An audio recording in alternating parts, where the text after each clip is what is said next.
You're listening to the Future Tech Health Podcast with Richard Jacobs.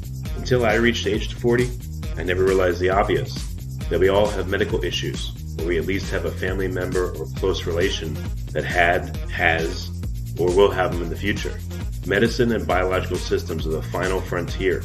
Until we've conquered death, figured out how life began, cured cancer, and understood our purpose in the universe, there's a heck of a lot to talk about when it comes to our health. Future Tech Health means I'll be covering futuristic topics that are actually already in clinical trials, or even starting to appear on shelves or by prescription, or available for your own use. We dive deep into stem cells, CRISPR-Cas9, the science of sleep, epigenetics, medical testing, cancer, ketogenic diets, stem cells, aging, regenerative medicine, and more. My goal for you, the listener, is to learn from these podcasts. You may very well learn something that may change the course of your life for the better, steer you towards a new career, or give you insight into addressing a serious medical problem. Remember, however, this podcast and its content is informational in nature only. No medical, tax, legal, financial, or psychological advice is being given. If you enjoyed the podcast, please listen, subscribe, like, and share it with friends. Thank you. Hello, this is Richard Jacobs with Future Tech and Future Tech Health Podcasts, and I have Kamal Obbad. He's the CEO and co-founder of Nebula, and the website is nebula.org. So, Kamal, thanks for coming. How are you doing today? I'm doing great. Thanks for having me. Yeah, tell me about Nebula. The only nebula I know of is like in outer space, a bunch of stars, but what's the premise of the company? Yeah. So Nebula is, our mission is to make genomic data as useful as possible for medical researchers. So we were founded about a year and a half ago, and we spun out of George Church's lab at Harvard Medical School. If you know who George Church was, I think you guys may have had him on the podcast before. Yeah, I spoke to him. Good guy, big beard, knows a ton of stuff. So, yeah. Looks a little bit like Santa Claus. Yeah, exactly. George is one of the pioneers essentially in genetics, right? So he's been involved with genetic sequencing technology since the beginning, from the Human Genome Project, all the way to Nebula today. And there's been this focus for the past 15, 20 years on let's bring down the cost of whole genome sequencing. And once the cost gets low enough, from billions of dollars for one genome to $1,000 today, we're going to see this, we're going to reach this inflection point where a lot of people get sequenced, a lot of data is generated, data becomes accessible, researchers can do cool things like rational drug design, like doctors can do interesting things like data-driven clinical decisions or personalized medicine. And what we've seen, in recent years, we hit that $1,000 price point. The price has gone down a ton. We haven't seen a similar increase in adoption. So Nebula was created with the idea that, there's a lot of other issues in genomics today that are preventing it from, doing the things or being utilized in the ways that it can be by researchers. A lot of data is fragmented. There's huge privacy concerns. A lot of genetic data that's being created today isn't whole genome sequences, right? It's SNP chip or genotyping data. A lot of the data that's being generated today. Tell me about that for a second, because I don't think most people would understand. So, when you say sequence the genome, I would just assume you'd sequence my entire genome, but services like 23andMe and places like that, they're not doing all that. What are they doing in comparison? Yeah, so there's different ways to essentially read a genome. And most people, when you're doing the direct-to-consumer genetic test, it's usually what we call SNP chip or a genotyping array. And what this means is you effectively are looking at a very small fraction of your DNA. So usually, a fraction of a percent of your DNA. And you're looking at really the subset of your DNA that we know what it does, right? So if you have an A here instead of like a C or something, we know that variant is meaningful. It has some potentially clinical or trait significance. So that's typically what's being done when you do genetic testing, and that's fine, right? Because it's pretty accurate. It usually is you're testing the most important parts of your genome that we know about today. But it's not that great from a researcher's perspective, right? Because we're not generating whole because it's the known part, and you said it's like 1% of all the genome. So as the unknown shrinks, as we figure it out, why not have the whole genome so that you can use that data to figure out the rest of it? Otherwise, it's like a catch-22, right? Yeah, exactly. And it makes sense for a direct-to-consumer product, right? People buy these sequencing genetic tests essentially because they want to get a report. So why should we test the parts of your genome that we can't give you a report about, right? Because we don't know what they do. Which is bad for researchers, though, right? Because researchers want those parts of your genome. They want to study that part. They want to understand how it influences your health, your traits. And most of your genome we don't understand today, right? And that's because there aren't a lot of whole genome sequences that exist. A lot of people have done SNP-SHIP. You know, I think we have tens of millions of people in the U.S. alone who've done like 23andMe or Ancestry. But that data isn't providing enough value today. So, well, you know, what would be a good offer is to go to those people that already have done that part and say, hey, you know, once it gets cheap enough, hey, come back and do the whole thing, because you know those people have already been willing to do it and aren't scared of it, and you know, maybe got some knowledge from it and they'd want to get more. Yeah. So that might be a great population to market to, you know. Yeah, that's a great point. And I know a lot of these direct-to-consumer companies are biobanking samples, right? So they collect your saliva and they keep it in a fridge somewhere, because that is the goal, right? When sequencing prices get cheap enough, they will hopefully do whole genome sequencing. But it's still tough because the whole genome isn't useful on its own. You really need it attached to the person, right? You need to understand the person's health. You know, you need to understand the person's medical history, their family's medical history. Once you get a very holistic view of holistic and longitudinal view of that person's health over time, then you can start understanding how the genome influences that. So that's really the big problem right now in genetics. It's very hard to get, you know, sizable genomic data sets that's also paired with rich phenotypic and clinical data that actually makes those genomic data sets valuable for researchers. So how big are the data pools out there? Does one institution have 1,000 people's sequence and phenotype data, and then the other one has like 100? Do you have to like piece them together, or what's out there right now? Yeah, it's a good question. There's a couple million people, last time I checked, who've done whole genome sequencing, and the data exists in various places.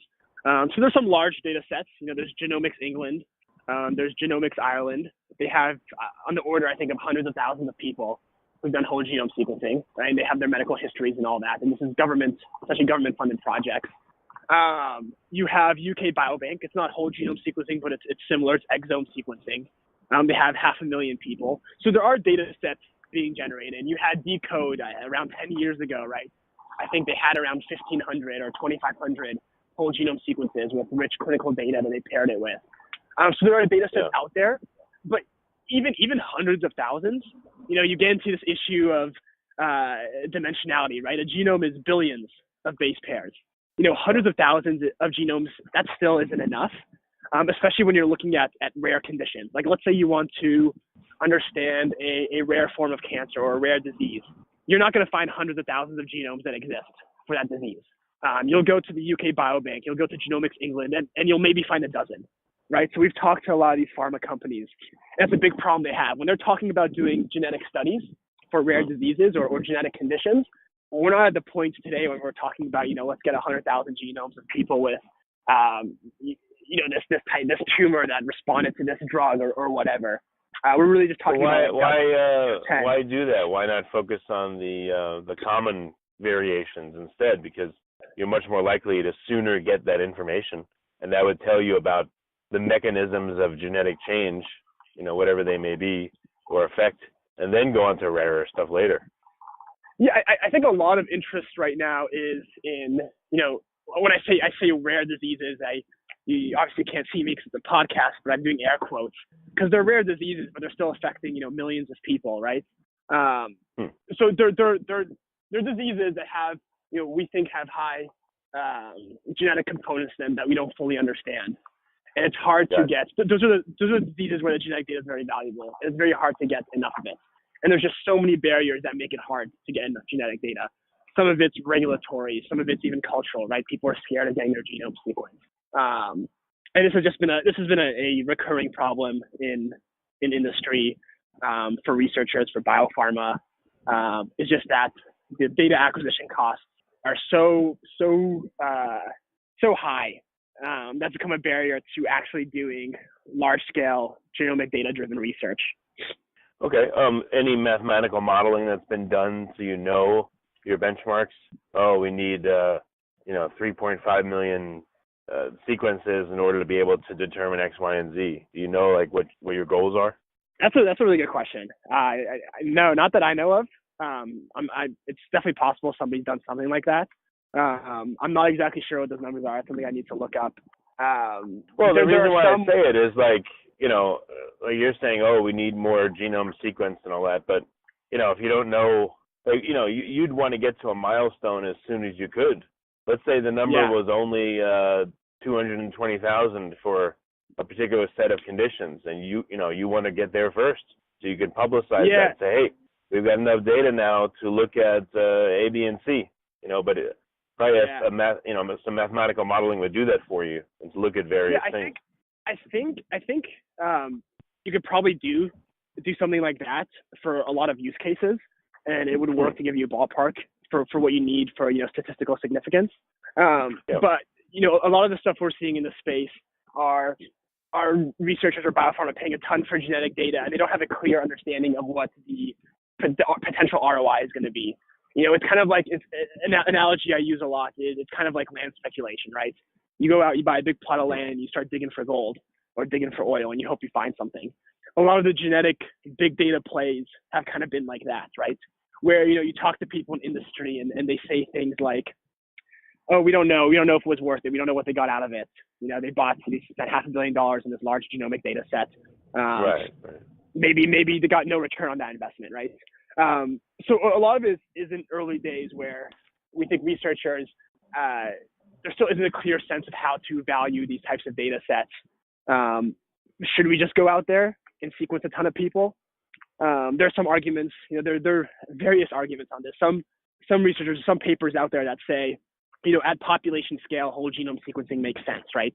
Because if you whole genome sequence everyone, you're going to be saving healthcare costs in the long term, because there's enough people with preventable things you can find out through their genetics that you'd be saving the system money.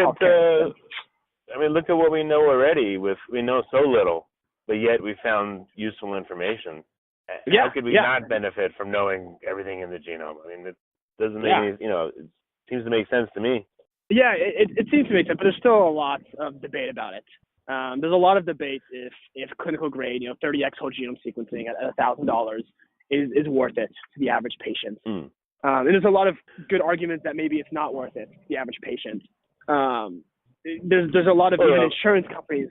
Yeah, I guess as the price of sequencing comes down, if it can get to the $100 mark, or maybe even to the point where it just, it's like $1, then it would be much easier to get tons of data. But question for you now, so there's various pools of genetic data different organizations or governments have. Do they share it? Can you get in there and look at it? Do they pseudonymize the data and you can look at it, or are they keeping it to themselves and not sharing? Yeah, that's a good question. It depends on the data set. It depends how the consents were done. So projects like UK Biobank, right? They have biopharma going in there and mining the data. There was a project not too long ago in Australia where they tried to publicize, just make publicly available so anyone could download it, a bunch of clinical and health record data. They put it online, right? But I think and this is the question you talked about, do they anonymize the data in some capacity? It's so hard to anonymize health data. In this Australia case, for instance, this data set became public, and within like 2 weeks, researchers found out how to trace it back to individuals, and it was a huge fiasco, and they had to take the data set down. It had already been downloaded thousands of times, right? So anonymizing health data is very difficult, especially if you're talking about genomic data, since your genome is a unique identifier, right? I was going to say, like, if someone steals your credit card, no big deal, or even your social. If they steal your gene, your sequence, what are you going to do about it? Yeah, Screwed. Yeah, it's true, and it's weird. It's difficult because you can also make the argument that you're shedding your genome all over the place, right? If someone really, really wants to get your DNA, they're going to get it. Well, sure. That's like saying, the totalitarianism is fine. If you're not doing anything wrong, you have nothing to worry about. It's like the movie Gattaca, where you're in public, so anything about you is we have the rights to. But it's a pretty dystopian view to think that. Yeah, I agree. But to get back to your question, there are data sets that are fairly accessible. They're variant varying levels of permissions and access control. Like the UK Biobank I mentioned, I've referenced a few times, is one that researchers are using today. Well, so I apologize. I've been running you all over the place here. What is the goal of what are you trying to specifically do? Like what are your goals for this data, and what do you want to do? Yeah, so there are a few things behind it. So like I said, our goal is, can we enable medical researchers to really leverage genomic data to its fullest extent? And we want to we spend a lot of time thinking about what are the barriers today, for researchers, what are the barriers for individuals to share their genomic data. And we came to a few of them. The whole sequencing space, especially the direct-to-consumer sequencing space, is backwards, right? You're paying 23andMe and these other companies, you're essentially paying them for the privilege of having them resell your data, right? It's like you were paying Facebook $10 a month, but they're still selling your data to advertisers. People would be angry. That's essentially what's happening today. So the economics are odd, right? It's a lose-lose situation for everybody except the personal genetic company. Users are giving up their data. Users are having to buy these sequencing services. And then on the other end, you have researchers in pharma buying through a middleman, right? They're buying de-identified data. This data has to be HIPAA compliant. There's a lot of ethical concerns. They're typically buying data at a markup, so it's even more expensive. And another huge issue is that it's sparse, right? We came to the issue earlier that genomic data is only as valuable as the context you have around it, right? You need to know the health of the individual, their medical history, et cetera. So with Nebula, we want to build a different platform, a really patient or user-owned direct-to-consumer sequencing company where all data is being controlled. You can get sequencing through us. You can upload genetic data through us. You control your data. You control who's access to it. If someone wants to use it for research, you're getting directly compensated. You don't have to share genomic data. You can share various types of health data. You can get free sequencing if different researchers come and say you qualify for studies. And we have a long-term relationship with our users, right? They're incentivized to come back, to share more information, to learn more about their whole genomes. And that way we can start building these longitudinal holistic data sets over years as we're tracking people, right? No longer you're just going to swipe a credit card, get a box in the mail, spit in it, get your report 2 months later and be done. Instead, we're doing whole genome sequencing. We're really emphasizing that in Nebula. So as new papers come out, new research comes out, we're going to give you more and more reporting, get you to come back and share more information.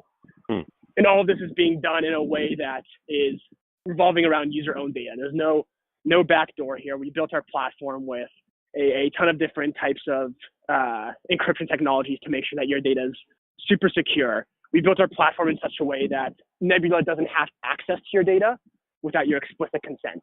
So for instance, if we get subpoenaed or law enforcement wants to use our database to track someone, we quite literally cannot give them access to the database because there is no backdoor. They have to go through you, through the individual. So we're trying to remove a lot of the barriers that are preventing people from getting whole genome sequencing. One of them is being the cost, because we're letting researchers pay for that instead. They can pay for people to get sequenced. We're removing a lot of the privacy concerns that individuals have when they have control of their data.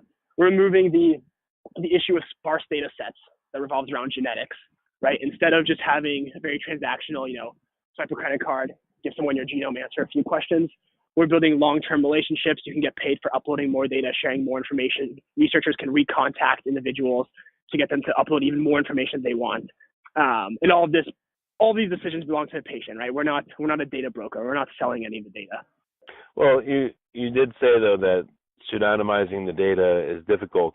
So is that a big focus of your attention? The sharing is great, but how do you make sure that researchers get access only to the parts they want, and that the data isn't corruptible?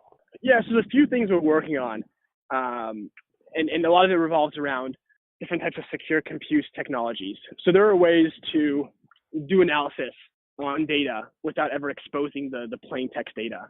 So these are technologies like homomorphic encryption, like secure computation. You can employ some of these to allow researchers to run computation on these data sets without ever having to see the data sets. So that's our long-term goal, is enabling these types of technologies for genomic data. And that way we really remove the privacy concerns. There are limitations, right? Homomorphic encryption is slow. You can only do certain types of operations on data sets.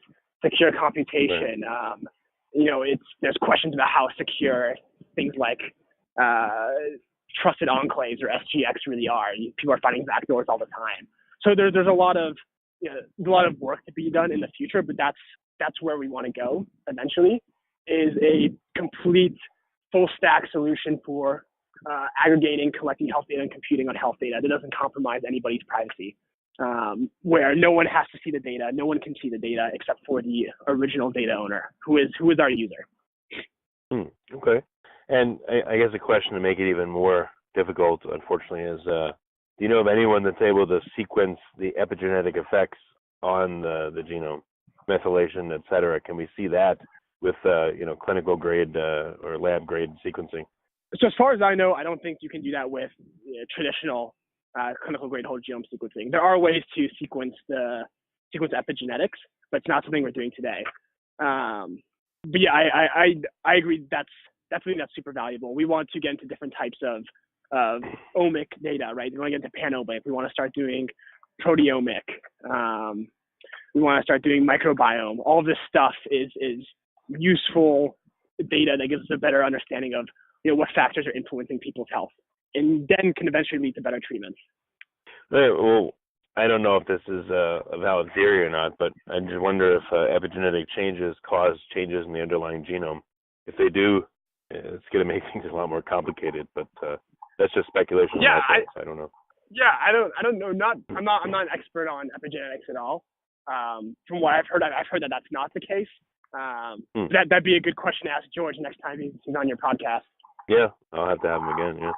So where are you at with your rollout? Are you at the point where you're asking now for people's data, or is this a new initiative? Like, how far along are you?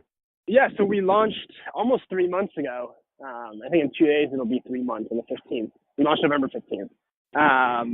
So we launched our first product, which is a low-pass whole genome sequencing kit that people can just buy. We haven't yet launched a interface for researchers. So this is coming up next. How can researchers compute, run queries on this data?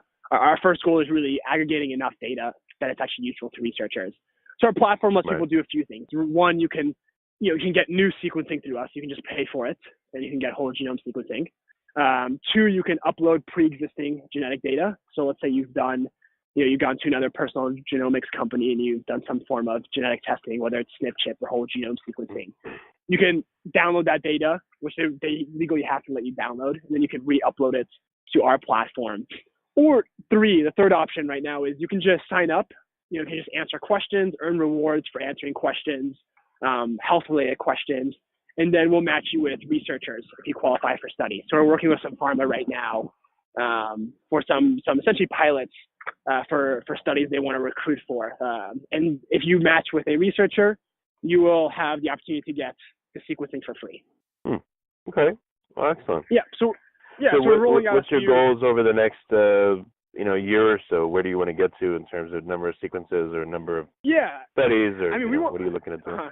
We want to be in the hundreds of thousands of genomes by the end of this year. So that's our goal. And when I say hundreds of thousands of genomes, I mean hundreds of thousands of newly sequenced whole genomes that we're providing through our platform. So our goal is that the 2019 is really for us is a year of growth, right? It's getting to that critical mass where we have enough users in the platform that are voluntarily or choosing to share data, that researchers are finally able to start doing interesting things with the data sets. So that's where we want to get in 2019. We're rolling out a few other products throughout the year that'll hopefully drive more users to us. We have different types of sequencing. Right now it's low pass whole genome sequencing, which it's cheaper. It's around $100, but it's not clinically relevant. So we're going to start launching some clinically relevant products like clinical grade whole genome sequencing and some cheaper versions of that as well throughout the year. So for people who want to learn more about their health than this infotainment that you get normally from personal genetics, they can do so. We're also working with a lot of nonprofits and rare disease groups. We don't want to get in the trap. A lot of people who have done, like I mentioned earlier, the most valuable data or the most useful data is data from people who do have rare genetic conditions. So those are the genomes that researchers are really interested in analyzing and that they can derive a lot of value from. So we're working on projects with a bunch of different rare disease groups and patient advocates to help them build platforms where they can securely and privately share genomic data, which is a huge pain point for a lot of patients in rare disease communities. They're the ones who are their data is the most sensitive, right? They don't want it to get in the wrong hands. They don't want it to end up with an insurer or an employer. But we still want to incentivize them to share the data in a way that's responsible and ethical and helps drive forward medicine and therapeutics for the disease that they're suffering from. Gotcha. Okay. Well, very good. What's the best way to get in touch with you, Kamal, and to ask questions and suggest collaborations and all that stuff? Yeah, so people can come to our site, nebula.org. If you want to partner with us, you can reach out to partners@nebula.org. People are also always welcome to reach out directly to me. I'm at Kamal at Nebula.org. We're really looking to work with people who can help us drive user growth, right? Help us increase the data that we're generating on the platform. So these are different types of distribution partners. We're very interested in working with people who can help us increase the type of analysis or improve the type of analysis and reporting we're doing on the website. So we're launching our reporting in a couple of weeks, which is for all the people who've been sequencing through us so far. They'll now get these big reports, which we hope are very compelling. How can we improve those, generate more valuable insights, especially when we get to clinical grade products?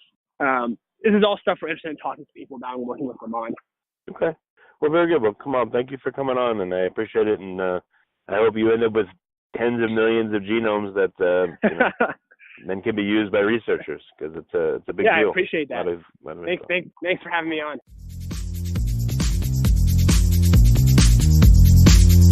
You're listening to the Future Tech Health Podcast with Richard Jacobs. Until I reached age 40, I never realized the obvious, that we all have medical issues, or we at least have a family member or close relation that has, or will have them in the future. Medicine and biological systems are the final frontier. Until we've conquered death, figured out how life began, cured cancer, and understood our purpose in the universe, there's a heck of a lot to talk about when it comes to our health. Future Tech Health means I'll be covering futuristic topics that are actually already in clinical trials, or even starting to appear on shelves or by prescription, or available for your own use.